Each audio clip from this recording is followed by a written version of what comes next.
this on Facebook. Let me know when you got that.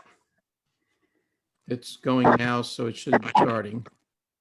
I'm gonna cut my microphone, my speaker off. But you're going to, okay, but you're going to hand over the hosting to me? Yes.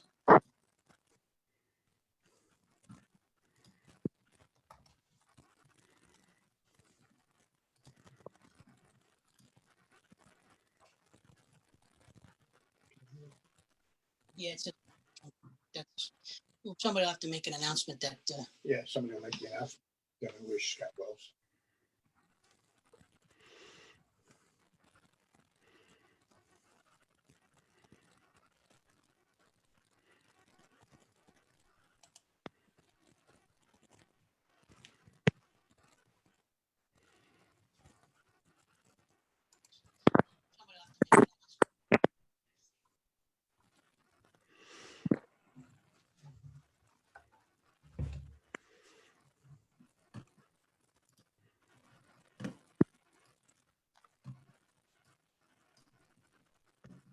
Okay, guys, you guys are streaming. You are live. Yes. It's going right now on Facebook. We still have some time. It's a few minutes. I would wait a few minutes till people start jumping in. I'm going to, but you just need to turning over the host to me. I'm doing that right now. I'm going to take a nap. Okay. Got it. I want to read one more book. I'm going to mute my mic so the screen doesn't switch to me. Watch. All right, we're almost at the top of the hour for those of you who are watching now over here on Facebook. And we are going to begin pretty much at the top of the hour as we had promised. I know a lot of you have out there who have liked this page and have signed in over here. And I thank you guys very much for coming for this special event that's going to be here this evening. We haven't ever done anything, I was going to say quite like this, actually anything like this whatsoever. I want to first of all give a big special thank you to Jamie Salinas, who has helped to get this whole thing set up for us through the modern technology that we're using over here then as well. And I also want to thank Kevin Wisch, who is Bill Wisch's son, for helping to coordinate all of this, everything that he's been putting together then as well behind the scenes and getting his dad and everybody ready to talk about what it is that we're going to be discussing here this evening. There are going to be just a few things beforehand that I want to really get into, talk about the agenda of what's going to be happening here this evening. So as we have people starting to tune in over here, let me see how that we're doing as far as, let's see here. That, oh, okay, well, we got about 50 people or so who are live with us then right now, and I know more will be starting then soon. So let me again just kind of go over first of all the agenda of what we're going to be doing here then during this hour or so together during this lecture. Again, it's a very special lecture that we're presenting. First of all, I want to thank you guys also for liking the page here for the Magic Word Podcast, and also for the 5,000 subscribers who listen worldwide. Thank you guys very much for subscribing to the podcast and continuing to listen and enjoy the podcast. There are certainly a lot of things out there today that you have available that you can stream. You can watch other conventions, a lot of videos. There are online lectures and other things going on then all the time. So thank you for kind of doing the old-fashioned thing and listening to podcasts from time to time, and specifically to listening to the Magic Word Podcast. Each week we always have somebody fresh and a lot of fun, talking and just in conversation with people. So if you haven't actually started subscribing or listening to the podcast, go to themagicwordpodcast.com. You can get all the information you need there. Plus, always recommend going there because we have lots of contests as well as additional content that show video and photos and everything then of what's happening on the with the person we're going to be talking to that week. Also, we do convention reports whenever that I go to conventions, giving you daily updates and everything. Anyhow, you're not here to hear about Magic Podcast. We're here to talk about Bill Wisch. Let me just again say that what we're going to be doing during the course of this time of the hour or so is that, first of all, just going to introduce Bill Wisch to let him tell a little bit about himself. Then also he's going to then teach us 3 different tricks. One is the Slydini pins. Next is going to be the Slydini Palm, and then the Slydini's timing question. After that, we will have a Q&A. So we'll be listening to your questions and trying to respond to as many of those as we can. And Bill will be telling you a lot of stories and any information you want to know. Now, one of the things that's important, oh, and also towards the end, he will give you some information about some of the products that he has and a very, very special deal that's just going to be on a limited time only, that you'll have access to purchasing these things during the next 36 hours. But it's important to note that he will be taking questions on the tricks that he's teaching tonight. So in other words, I know there are other things that Slydini has taught and you would like to hear and see Bill teach you, but due to the limitation of time and the 3 things we have in mind, please keep your questions, at least initially, to just if there's something that you don't see right or that you need to have a little close-up or better explanation of something. I'll be watching the comments and the questions, but he's not going to be able to help right now to teach you some other kinds of things from Slydini's repertoire. So let me just, by virtue of showing you just a little thing to begin with, this is going to be just a short presentation of Slydini for those of you who don't know who Slydini was.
So there you have it. There is just a little snippet then of Slydini, and the person that we're going to be talking with this evening is the only person who is authorized or endorsed in writing by Slydini to teach and lecture on his magic.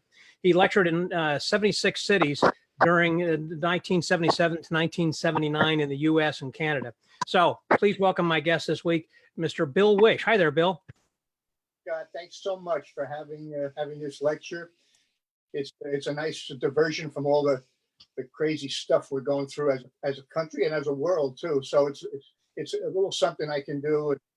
My son Kevin and myself are really happy to be part of this and have some fun tonight for an hour or so. Yeah, that's great. You know, what I would like to do then right now is actually just kind of between the 2 of us over here to be talking a little bit about Slydini and kind of your relationship. Now, you had met Slydini in what year? How did you get to know him? 73, I actually met him. I had started magic in 1971. I had just left the service. I was in the United States Navy for 4 years as a musician, drummer in the band, in the Navy band. In 1971, I was honorably discharged and decided to do something different, something that I had always wanted to do, and studied sleight of hand magic because I had seen some things on the tour when we were in Malta, for example. One of the liberties we went on, we went on the main street, Valletta, Malta, and there was a guy there throwing 3 cards around, and I said, "Wow, that's terrific." He fooled me. I lost 20 pounds. I wish I could lose 20 pounds now, but I lost 20 pounds. They were British currency. I said, "Gosh, I would love to learn how that worked because I know where that card was. I saw it myself, and it wasn't there." So I had to, and then the guy took off with my 20 pounds. So I said, "I got to learn something." I always was fascinated by magic. So anyway, 1971, 72, 73, I was a member of some of the local groups like Ring 113 and Assembly 25 in the Society of American Magicians. And we had some great people in the clubs those days, Herb Zarrow and Connie Bush and Frank Walsh and different people that were very, very good magicians. And anyway, so 1973, I remember I was thinking of taking some private lessons because I had just gone to meetings and learned some things from some of the magazines, but I always wanted to take some lessons. And I went to Herb Zarrow, and I was going to ask Herb Zarrow if he would teach me, because he lived close by in New Jersey, in Fairlawn. I was close by in Montvale. So I was all set, and went to a testimonial dinner for Slydini in New York. And he was there, and I figured that would be a good opportunity for me to ask for lessons after the ceremony was over. And it was a great evening. I mean, everybody that was anybody was there. It was about 150 magicians from all over, just paying homage to Slydini, a living legend. And it was a great evening. And so after it was over, I went to Herb and I said, Herb, would you be willing to teach me some sleight of hand? Because you're the best I've seen as far as, it's great what you do. And he said, well, why are you going to me? Why don't you go to him? And I said, what? And I looked over, and where about 50 people had been gathered with Slydini about 5 minutes before, there was nobody there, but just he was sitting at the dais by himself. And I said, okay, I guess that must be a little sign that I'm supposed to go over there and say something. So I went over to him nervously and said, would you be able to give me some lessons? I'd love to learn magic. He took out a card, he gave it to me, and he said, call me up on Monday. So and then I started with him in December, early 1973. And he asked me the first lesson, Scott, he said, what do you want to learn? I said, I want to learn everything. He said, you coming to the right place. He was a really special guy to me because he really, really realized that I just wanted to learn. I was fascinated by magic because I really didn't have too much information before that. I hadn't really practiced or anything. I'd done shows or anything. So it was kind of like virgin territory for him as well. And he knew he could work with me and show me what he wanted to show me. And I wouldn't have to worry about unlearning things, bad things that I had learned before. And so I think that's one of the reasons. And when he taught me, Scott, we spent 2, 3, 4 hours at a clip. That was a lesson for him. And it was funny because I always studied in the afternoons. I didn't study in the evenings. Most students were in the evenings. He said, why don't you come in the evening? I said, well, because I have to work. I said, the only time I can come is in the afternoon. So, but it turned out to be phenomenal because it was great. I was there from 2 o'clock in the afternoon until usually 5:36. And then I could get home in time. But the kind of guy he was, every lesson, and I went over 120 lessons. Some were every week, and sometimes we had spaces in between when he had shows to go to down like South America or over in Italy, places like that. So we would take weeks off. But for the most part, every single lesson that he gave me in the afternoon, white shirt and tie. It was unbelievable. He was just a very classy man. Always treated everybody with respect, especially me. I got a lot of patience because it took me a long time to learn the magic that he wanted me to learn. But marvelous man. How many lessons did you take with him? I mean, over the years, I mean, were you meeting weekly, monthly? How often did you get together? Started off weekly, and it went for quite a while. 1974, 75. There were a few little breaks, hiatuses, because he had to go on tour, not tour, but on a trip, like say to South America. We'd be sitting at a lesson, and the phone would ring. He'd pick up the phone and say, hello. Oh, okay. All right, call me up. Click, and he'd say, I just got a show down in Buenos Aires. That was the way he booked. Well, I know that our time is going to be fairly short here, and perhaps you can tell some more stories on the back end of this. But I'd like for you to get started to begin with about the Slydini pins. And in showing that, I've got a little video. Should I show that now, or do you want to, and then you can discuss this? I'll tell you what, why don't you show it at the end of this segment? Okay, so go ahead and start with this. By the way, I wanted to ask you a question. About 120 lessons altogether I took. Oh, wow. 120 lessons. Okay. A period of about almost 8 years, 1881, end of 1980. So 73 to 1980. One lesson, I used to go to a lot of lessons, and after a while, I got to the point where I wanted to find out how he would create a trick, or how he would what he felt about certain tricks. Because he always had feelings about, if he saw a trick and said, I like this, or I don't like that, or that's not a good trick, or this is a great trick.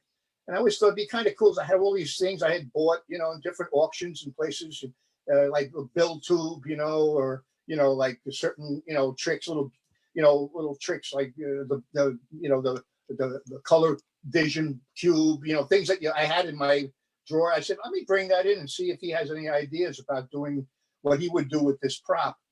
And this is an actually true story. I had been to the Tannen's Jubilee up in New York State and seen Jerry Andrus. I think it was 1975 or 74, I believe. And I had picked up a set of the Jerry Andrus linking pins. And I said, that's great. I watched Jerry Andrus do it, and I said, God, that's terrific. You know, I wonder if Slydini does that or if he has any ideas on it. And so I brought in this, like, the linking pins of Jerry Andrus. And the first thing he said when he saw the pins, he says, that's a baby trick. I said, what? He said, that's a baby trick. I don't do.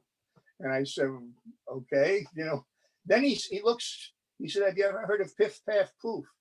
And I said, well, no, I haven't heard of Piff Paff. He says, and he gets up and he walks over to his little armoire. He actually had an armoire where he opened up the doors and got all his props. And he takes out a couple of pins, little safety pins, small ones, regular size safety pins, about 2-inch pins. And one of them had a little hole in the back. And he said, this is Piff Paff Poof. And he said, somebody gave me this in Buffalo at a convention. I don't do, but he says, I don't do. It's a baby trick. So that was the end of that. Okay, so I put him away. Scott, the next week I come back and he says, you know, the pins, I think about it over time. I come up with something. I want to get your opinion. So I had the pins. Obviously, I had the bigger pins. The pins are 3-inch pins. He had the 2-inch pins. So these are the Andrus pins. This is the size of the Andrus pins, but the ones he had were 2-inch pins, or regular size pins, you know, safety pins. Right. Said, watch this. I mean, he proceeded to show me this routine that he had come up with in 1 week. He said it wasn't anything to do with golden pins or anything like that. He just had some moves that he had come up with, and he put them together. And he had very short little patter bursts. He didn't have a big story or anything yet. So I know later on it evolved to the mystery of the gold pins and the mummy and all that stuff. I think that was in the Apocalypse, the mystery of the gold pins, in the first volume, issue 10. But at the time we were working together, he didn't have any story. He just said, you know, when you take the pins and you do this or that, they're inside or they're not inside. And he put together this 45-second to a minute routine, which was absolutely knockout. And he showed me how he did it. So basically, if it wasn't for me, there wouldn't be any Slydini pins, as far as I know. So he decided it was no longer a baby trick, but it was an adult trick. So I was very proud of that. So it wouldn't be any Slydini pins without yours truly. So I'm proud of that. And well, we all thank you. Thank you. I thank you too, because I love the trick. It's just so for those of you who have the trick, there's a lot of people that do the pins. I'm going to show you what he showed me in the beginning, the first time I went back, and it was terrific. And this was basically the basic routine until he came up with more of a storyline. And what it was he would say, I have 2 safety pins, and if you put one pin in like this, it's inside, right? And you say, right? He said, no, not inside. If you do this, it's inside, right? And he said, no, that's not inside. He said, in order for the pin to be inside, you have to open it up. Then he would put it like this, so it's not really going in anything. And then he'd hook the pin and say, now it's inside. So that's a startling thing. All of a sudden, it's inside, even though when he didn't. Then he said, you know, the interesting thing about it, if you just rub a little bit like this, it's not inside. Then he said, you know, it's an optical illusion. Because if you look at it, when you think it's inside and it's not inside, for a couple of seconds, it looks like it's inside. Depending on how you look at it, it looks like it's inside. Sometimes it looks like it's not inside, but you can do very slow. You can even do slow motion. By the way, this was his favorite move. I don't know if many guys do this move, but then he said, but if you really want to open it up and put it inside, then he would do it again where it was not really in, but he said, if you put it inside like this, then it's really hooked. And he would do this. And then he says, but of course, like I showed you before, it's really not hooked. The only way, he said, you can hook the pins, this time he would turn this way and he'd put it inside this way. So you actually saw it going in. And then he would hook it. And he said, now you know it's inside, right? Unless it's not inside. And that last little move, when he said, unless it's not inside, was a great ending to that little, it was only, when he did this, it was only like 45 seconds or a minute long. And he got a lot out of it because he didn't overdo it. He didn't make it into a big deal. It was just a small little pocket trick. But I don't think he ever left home without this trick in his pocket after he did that. So I'm very, very, now if you want to roll that clip, that would be kind of fun to talk through that, because I know a few things about it. All right, let me show that clip here to everyone. And then perhaps that Kevin can kind of zoom in a little bit then also as you do that again to show that. So let's show something here. And let me point out also that what you're going to be seeing with this video, it's very grainy. I think it's a copy of a copy, and it was shot from probably across the room. So it's not the best quality, but it is Slydini doing the pins. So here we go. So let me get this going. At a Christmas party, I believe back in 1977, and it's on YouTube. It's called Garcia and Slydini. It's the only pin routine I know of where he's doing the pins. See how nice he handles the pins? And I believe that, but it was posted on the Genii forum by Renee Clement. I know Jerry Oppenheimer, who just passed away a couple of days ago, actually a very good man in New York City, good magician. He originally took this with an 8mm camera, and it has quite a few of the New York magicians in those days. You could probably make, if you're familiar with George Schindler and Bob Elliott, Lenny Greenfader, Sam Schwartz.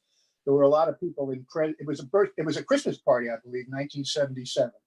So, but it shows how Slydini, how delicate he was with the pins.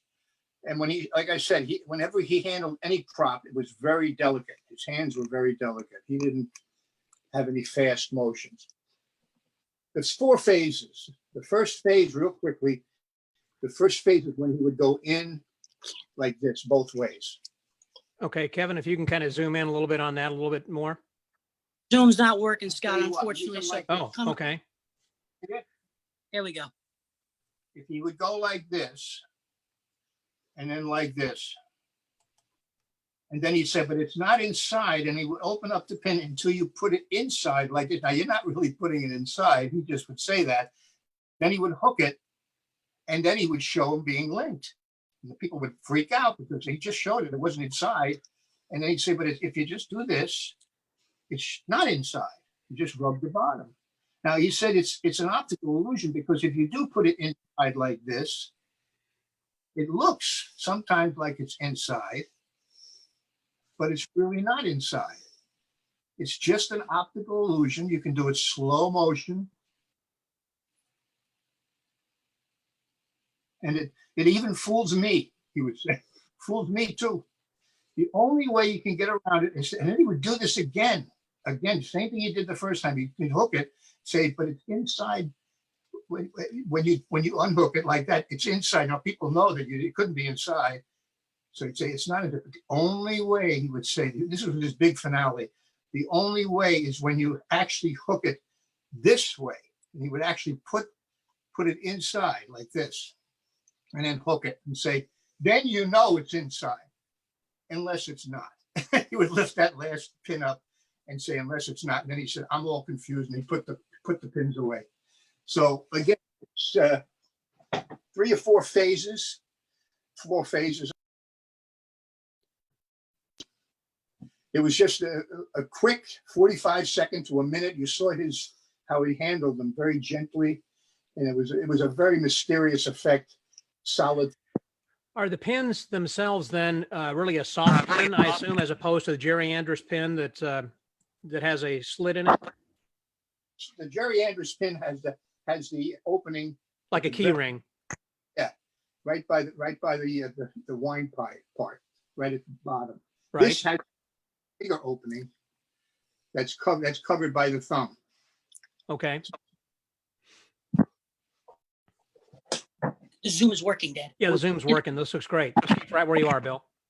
Great. Okay, fine. So he would go in like this, say it's inside, right? And then he'd say, people say yes, and he'd say no, it's not. Or if is it inside? It was basically just a play on words, and he'd say no or yes, and he'd say no, it's really not inside. The only way that you can put it inside, and then he would put it like this underneath. It wasn't, and he would hook it and show that they're linked. And of course, he did that obviously by loading it in. Then he would come to the bottom and he'd say, but it's really not inside. He said it's like an optical illusion. He would go, this was his favorite move. He would go in like a little crochet kind of thing. He'd go around, it would come out. In, now it's unlinking, goes around, and it's unlinking. One more time. Link, see in the back, link, go around, show them linked, and then unlink. It was a beautiful move. He would do it very poetically. And then he would open them up one more time, do this again, like he did in the beginning, and hook it. And he said, and now you know it's really inside unless you rub it. But the only way, this is how he would end it. The only way you can do this is to really put it inside like this. Then he'd show it's actually going in. And he'd hook it. And he'd say, now you know it's inside unless it's not inside. So that was like the surprise ending. You saw it go in, and then he would, unless it's not inside, and then he would put them away. So that was like an ending, so to speak. And I love the way he didn't show up on the video. I don't think he did the part, but Right. it was How did that differ? How did that differ from Jerry Andrus' originals routine? routine. Jerry got much more involved. It's 4 or 5 phases. He picks them up off the table. Oh, that's right. Yeah. Does a lot of things that are different. Personally, it's a lot of work. It's a beautiful routine, but again, it's like Jerry. I was really friends with Jerry over the years, and he was one of the few people that could do that routine really well. Took a lot of work. But this routine is the easiest thing to do once you get used to handling the pins, and it's very mystifying. So I kind of prefer this baby version. The baby. I like that because you do get in and out, and that is a quick visual thing, certainly, particularly if you're doing strolling magic or something that is a non-card item that will draw attention. And also people can see because it's up in your face and not, down in the crotch position, basically, Beautiful. And it's great if you pop a button, you can always use the pin, or, That's right. That's right. Well, let's jump into the card palm. Okay. Here's another story you might find interesting about the Slydini Palm. Now, here's an interesting story. If you look at the magic, well, this is the Magic of Slydini. It was renamed the Best of Slydini and more, but the original ones that came out had the Magic of Slydini. But on page 49, if you have these books, these were the ones that I used when I went around the country in 76, 77, 78, and introduced those 4 books, the two book sets, each one. And what I would do, Scott, is I'd hand out the books because they didn't know, they hadn't seen the books yet. And I would hand out a set of books and have them circulate. And I would do a few effects in the beginning that were my own. And then we would take a break, and then they would take requests. So I would literally take requests from the books. And trust me, it wasn't easy because I had to have little glasses of wine. I had to have, different props that normal people don't have. And I usually did pretty good. I don't think there were too many that stumped me, thank goodness, because I had learned the magic from the master himself. But one of the things that I find interesting on page 49 of the Best of Slydini and More is the Slydini Palm. And the Slydini Palm is basically a clip. It's a clip where you're clipping the card this. I had just a quick question, by the way, before you get into that, if you don't mind. Let's go back to the pins that I had someone who had just asked if you can do the unlink move one more time before we move on. Just if you zoom in the unlink portion. First part, you mean? The last part where the unlink. Oh, the last part. Yep. So you have the opening on your left hand, left side over here. Yeah. Flip. Now what you do is, before you were doing this, you were going underneath. This time you're going to turn the pin this way to the left, and you're going to put it in here.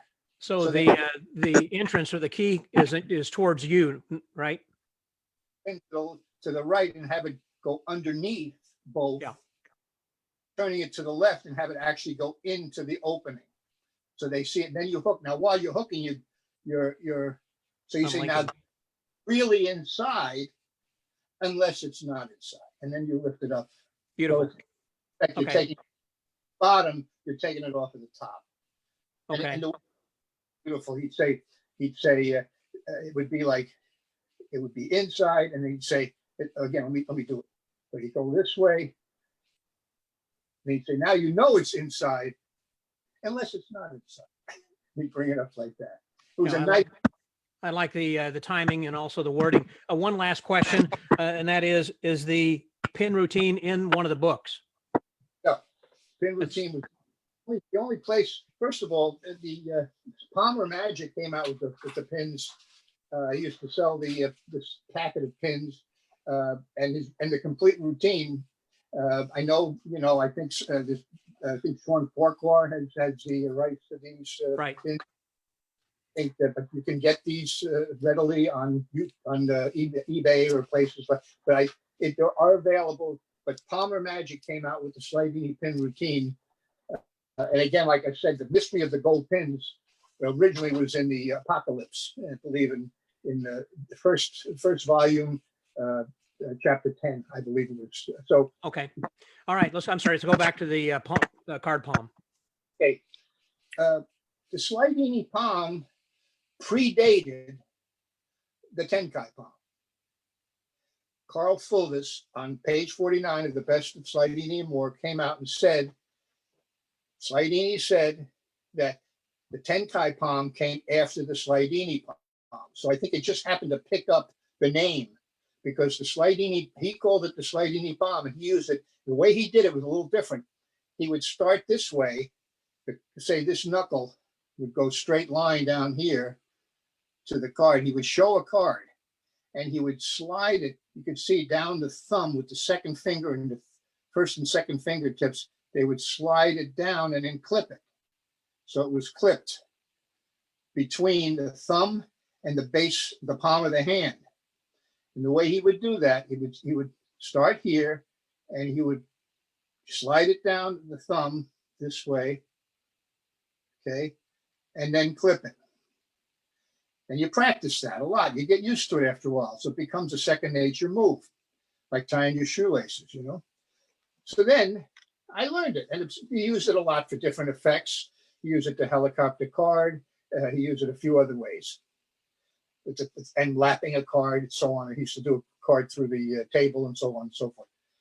1975, I believe, early 1975, I was at Herb Zarrow's house, and there was a gentleman there who was a phenomenal close-up magician, or phenomenal magician, period. His name was Irv Weiner. And Irv Weiner had this fantastic move, which Mr. Fingers. It was called, that's the name of it, was the Simplicity Jog Variation Number 1.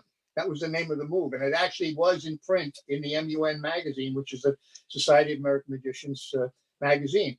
And it was in there, and you can look it up. It's called the Simplicity Jog Variation Number 1. And he showed this move and blew everybody away with it. I'm going to show it to you now.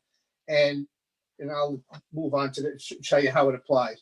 Whenever you make a break in a deck, so you make the break so they can see it, and you put the card into the break, and then snap the fingers, the card will come to the top. And it fried everybody, That's including awesome. show the break, right?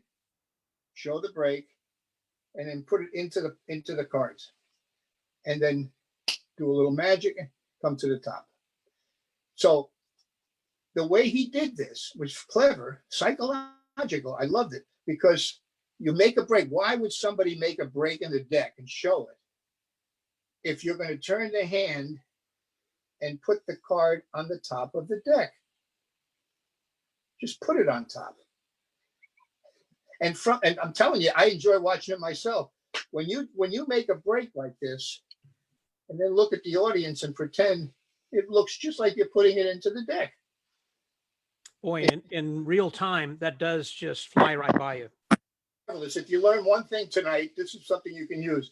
Make a break and just put it into the card, into the break. It saves a lot of work, Just put it on top.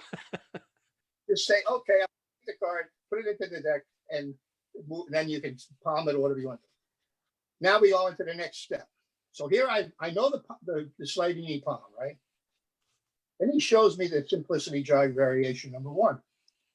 And I said, wouldn't it be cool to come up with a move that would have the card, instead of going onto the top, because I like the idea of the break, and I thought if you could pretend, if somehow, some way, have a card stick out like this and have the card palm. So I came up with the palm change, and that was what it is. It's the same thing. It's a Slydini Palm and with the break, but the only difference is you're going through the break and you're pushing up the card below it and showing that card, and everybody doesn't see that.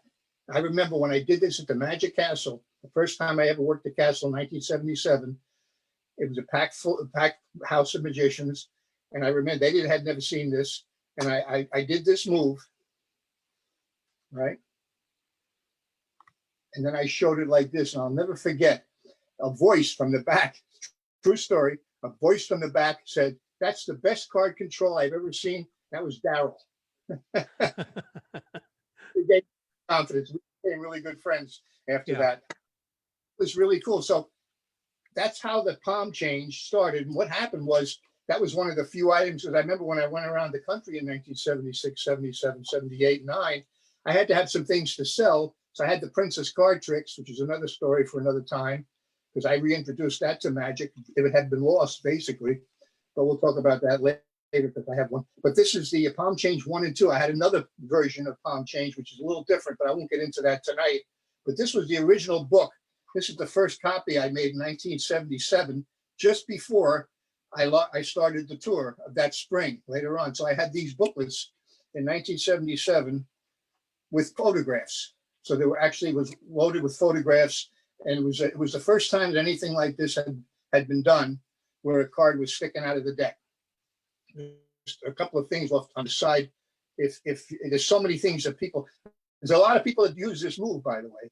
A lot of people have learned this move, but I was the first. I came up with it in 1975, I think late 75, after I seen Irv Weiner, and this is basically it. Push and substitute the card. Now you can drop it on the top, or you can lap it. Of course, anything you can do from this point, you can do anything, because your hand is magic. So my question is, are you dragging that top card with your middle right finger as you're pulling out, as you're sliding it through, going into the palm? Then your middle right finger is kind of pulling up the card from inside the deck. Secret of it. Most people don't get this. The secret of it is, don't do anything with the left thumb until the card actually goes all the way through and you're in the clip, or starting to let go. That's when your left thumb goes in. Up just a little bit, the card that was in the break, and then the right hand is there to adjust it. Because the old saying is, Slydini used to say, if you want to do a move and make it look real, do the real move a bunch of times, and then really take a card and put it into the deck and adjust it so it's nice, it's straight, looks good. Do that a whole bunch of times, and then do the move and have it look similar. And then So it's your actual left thumb that is pulling that card out. This is separate, so I'll keep this over here so you can see. The left thumb is pushing that card out just enough so that the right hand can come over and adjust it. And then your left hand turns over. And if you see it straight on, and you can actually do this move straight ahead, actually get away with it, but I like to turn a little bit to the left. Push, switch.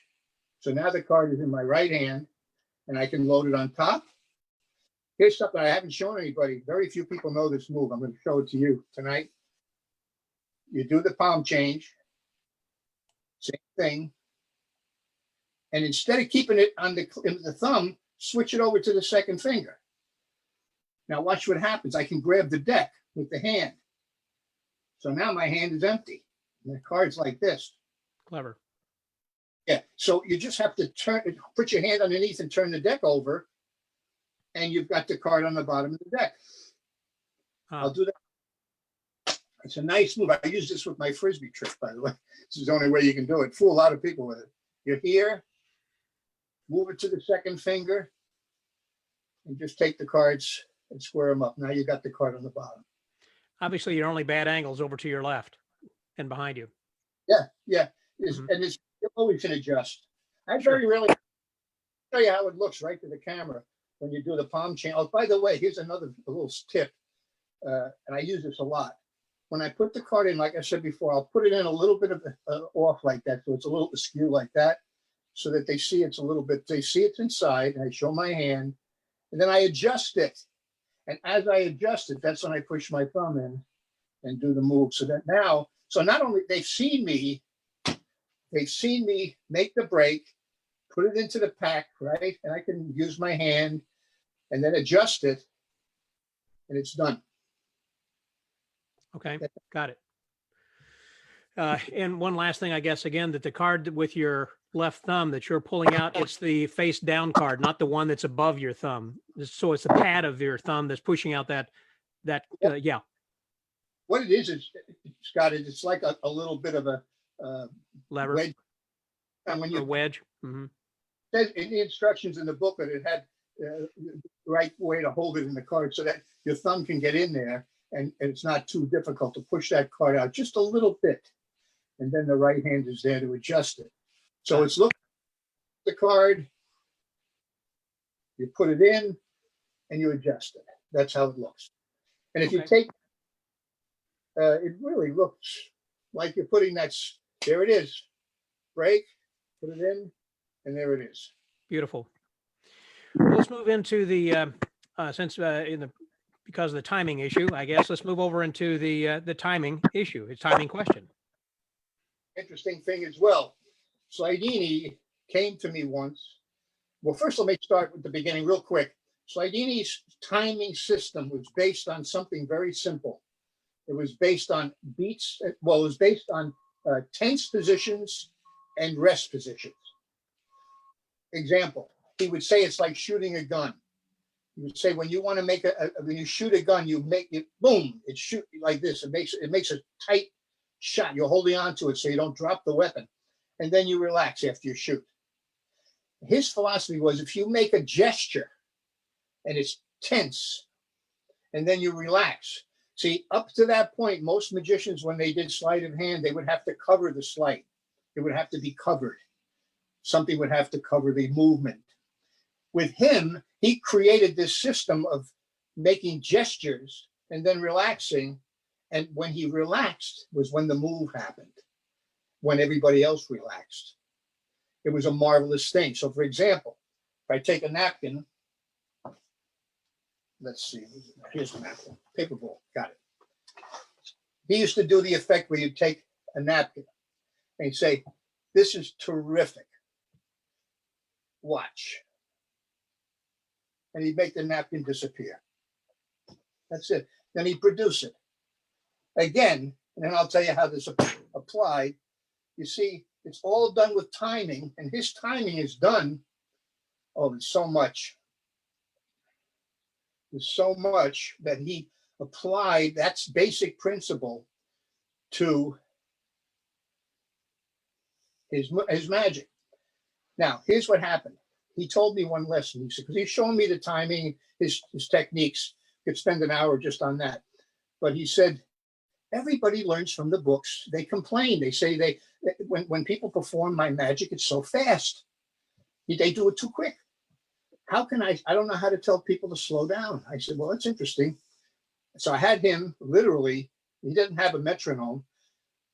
I said, I'm a musician. I used to practice the drums, practicing with metronome, or sometimes I used my watch because he didn't have a metronome to get it to tempo. And I finally, I asked him to do a couple of routines to music. And he did. He did the balls to the box. He did the cigarettes to the music. And I timed him with my watch. And I told him, do you want to know something? At the end, I said, everything you did as an average time, a tempo was 72 beats per minute. He went, that's at the heartbeat. And I said, yeah. He said, that's interesting. He was very curious about how that would, I said, pretty much it was 72 beats per minute. So I said, I have an idea. Let me work on it.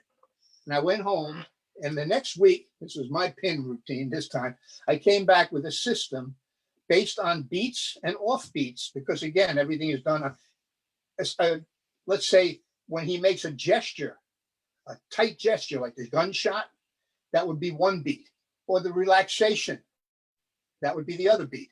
So whatever happens between here and here is 2 beats. That's the space that can be directed, that can be changed with tempo. And I told him about maintaining a tempo. And when Carl wrote up the books, he put in 72 beats per minute in the books when he talked about the timing. He said and he mentioned that Slydini's timing was 72 beats per minute. So it made people realize that you can do a routine. For example, he would do the balls to the box. 1, 2, 3, 4, 5, 6, 7, 8. See how nice it looks? Everything had a place, and you can set up a system. So what I did is I came up with the timing technique system, which is basically, it's in the Slydini lecture. I did this for you. I did the tour in 2012. Right. And this was lecture notes. And in here is the timing technique system, which I've been told, and Slydini loved it because it made people realize you could literally draw up a map of what you want to do with your slate, any slate, and work out a system where you're never going to get caught. People aren't going to see when you're going to do the action or subtle action or whatever it is.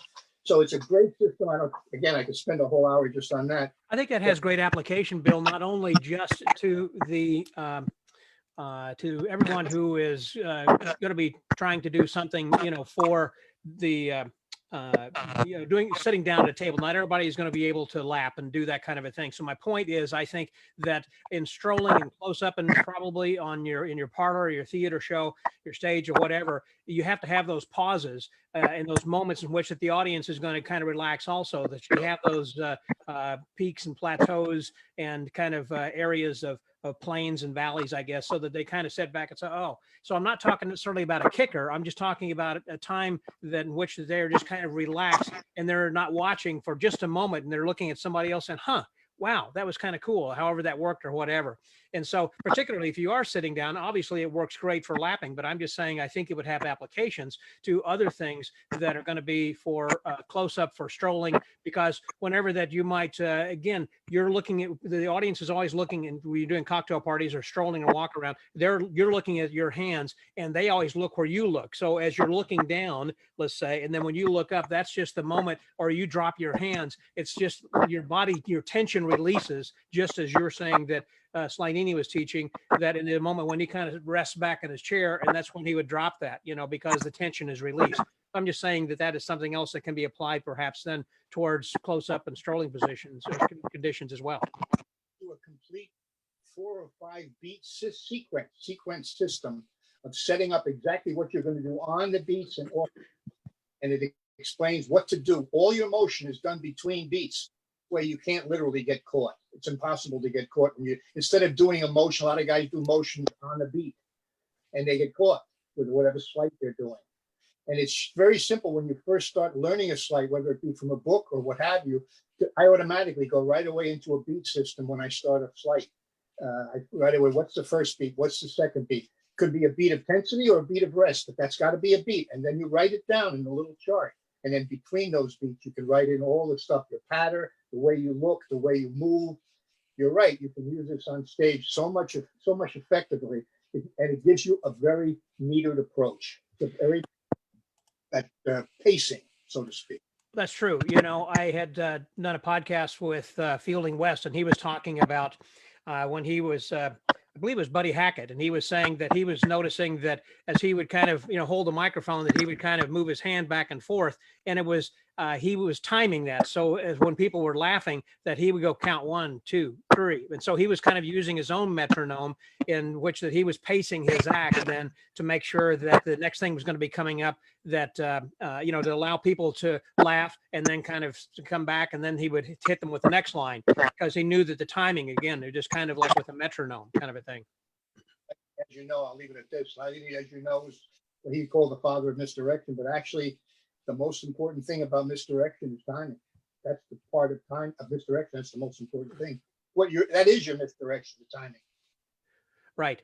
All right. Well, listen, now that we've talked about those kinds of things, those 3 other areas, at the top of the hour, I mentioned that on this agenda that the things that we were going to discuss were going to be just these 3 particular things. In other words, that we're not going to have time really to get into a lot of other things. I did have someone who had requested that you spend some time on the Wisch-Wedge, and that could be another 20 to 30 minutes or longer for you to teach that, I know.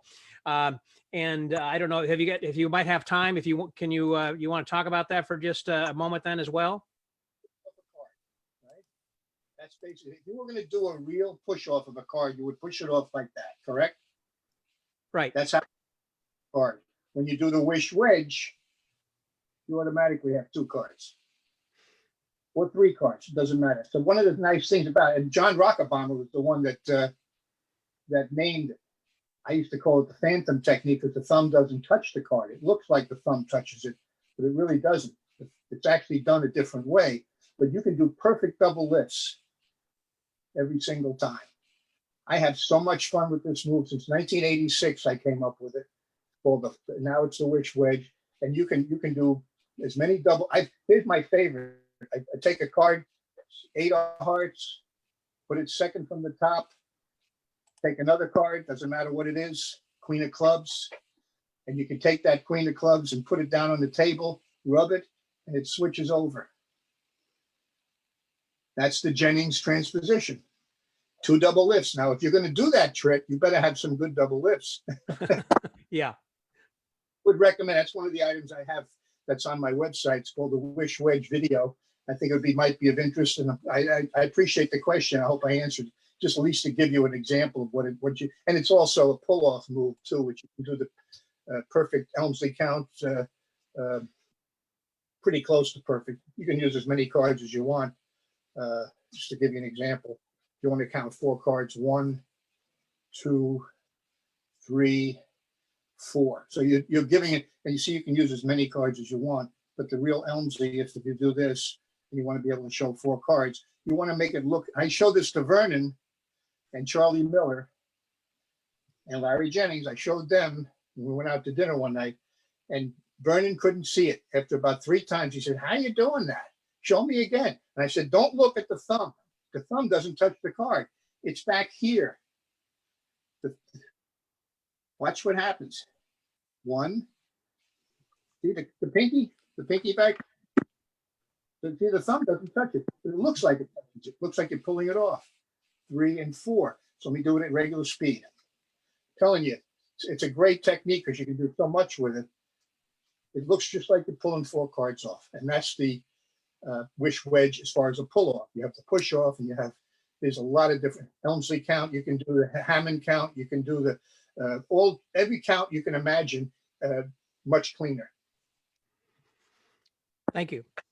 That I think helps a lot also. I think some people saying that there was some popping, I guess, on my audio. Sorry about that. I'm going to try my headphones over here to see if I can. So are the things that you've been teaching, I'm still getting some feedback. I don't know why. Are these things that you talk about available then? I know some are in the Slydini book. You said the pins were not. But I know that you got some other things that are in your lecture notes and everything then right now. Can you take a few minutes to talk about some of your products? Great promotion, which is going to be on the screen in a few minutes. It's a great pricing for the if you want to call it a vacation, if you would. We're all home. What do we have to do? So I figured I'll definitely make it a little bit more reasonably priced. I redid the Palm Change and put it in its own separate book, and this is available. This is a personal lesson on Slydini's paper balls to the box, stand up, which I did on the tour. This is the invisible die with a video. First lecturer I ever saw was one of my favorites. It was Claude Rix from France, a marvelous magician, and he did this effect. It's dynamite, and I added a video version of it to it and changed it a little bit, but it's a great effect called the invisible die. And I have a video called the Killer Set. This is the one that sold out on the tour. We did 23 cities, thanks to you, Scott. You're welcome. Respond. By the way, say hi to everybody who had me and Kevin at the lecture. We had a great time traveling around. We did 13,120 miles. I had you on the road. You were really humping it. 4-letter words. I'm kidding. This is called the killer set. You can see all this on the website. And the But the Wisch-Wedge, wedge, but the wedge is in which one of your books? that's a separate one. The Wisch-Wedge Okay. is a separate. This is a VHS that was recopied onto video from VHS 1993. Professional Video Network came out with it. It was very popular, but I put it on here, and I've had nothing but success with this. And you can read about this on my webpage in the store.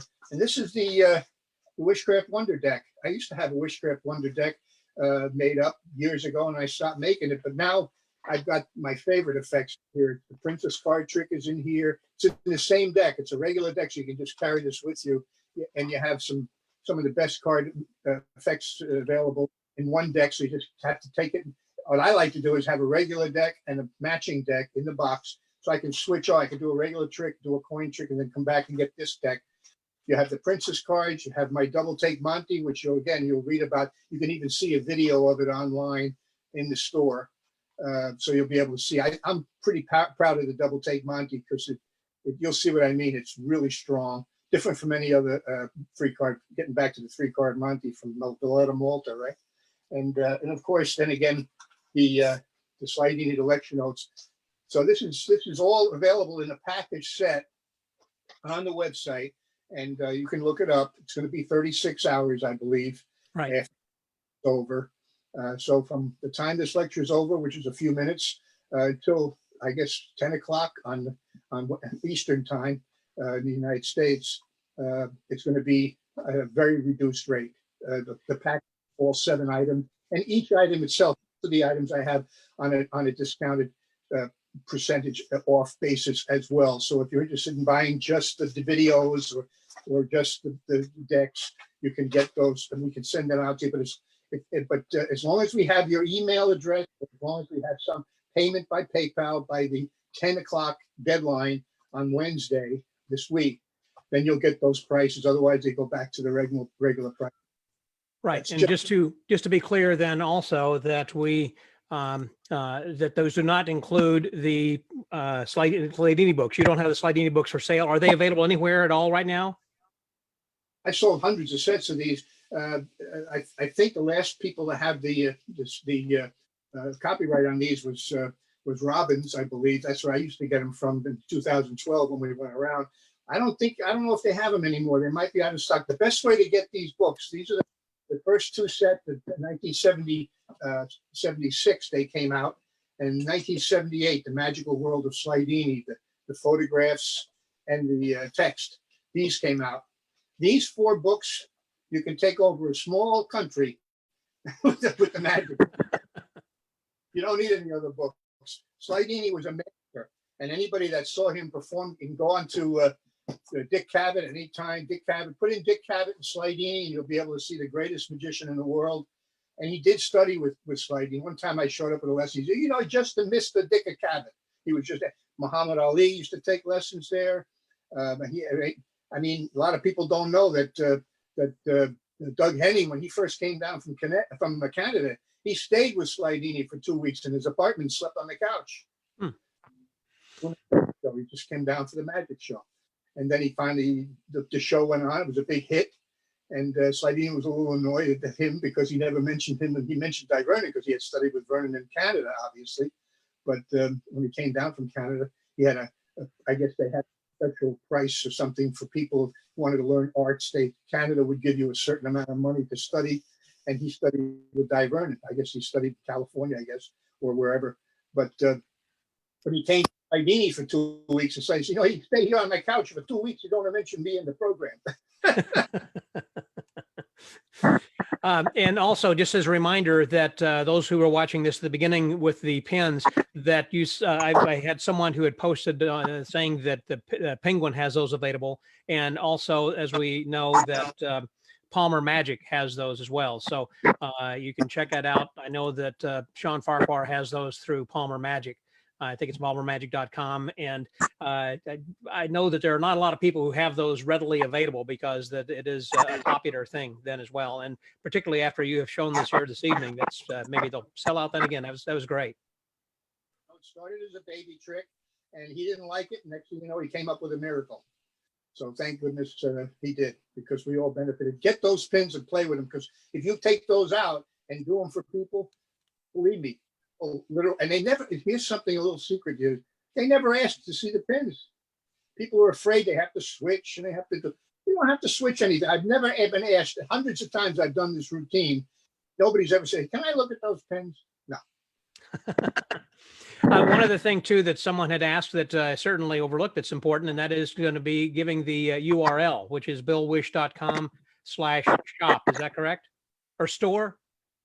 First thing to do is go to www.billwisch.com, wisch.com, and just put that in. It'll come up on the top.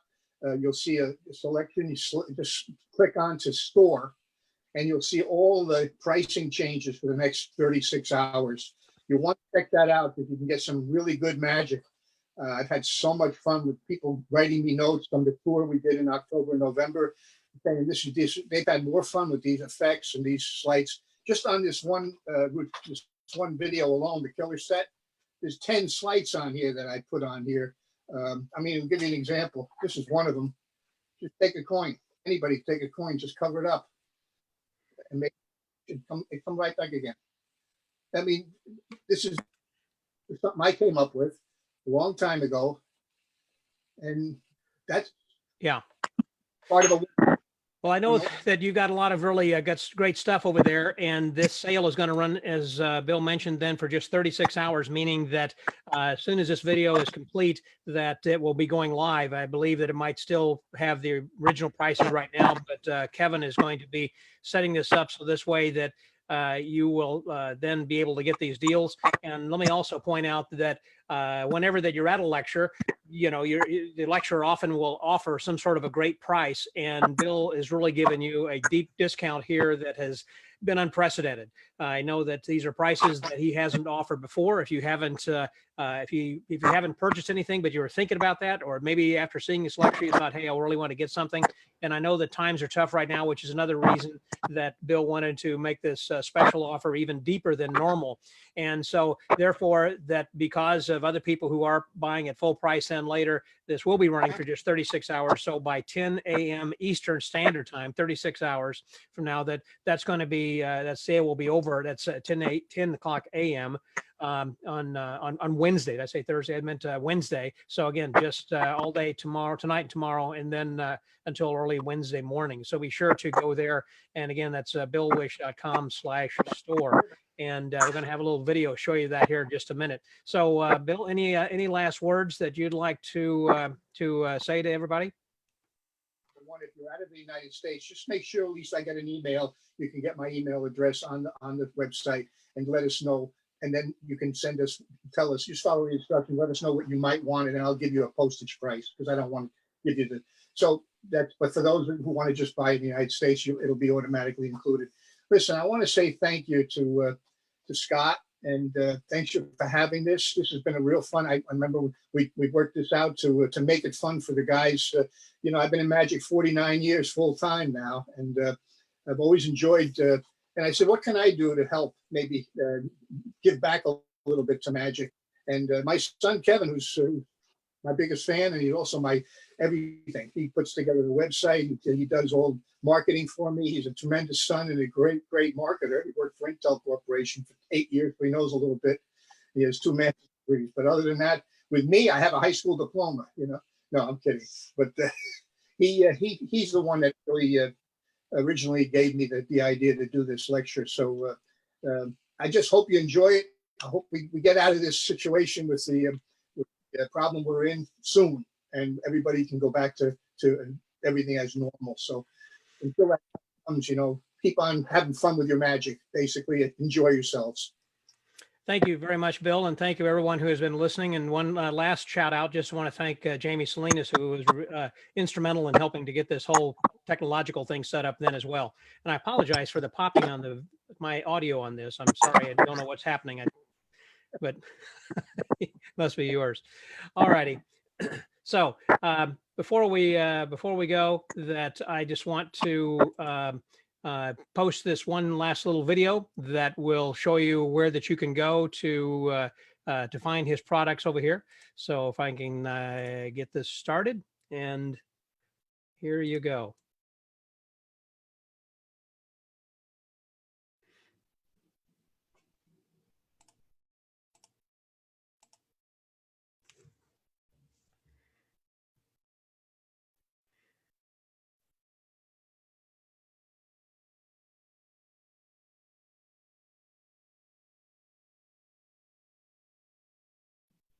You still here? It's over. Go practice these tricks. Go.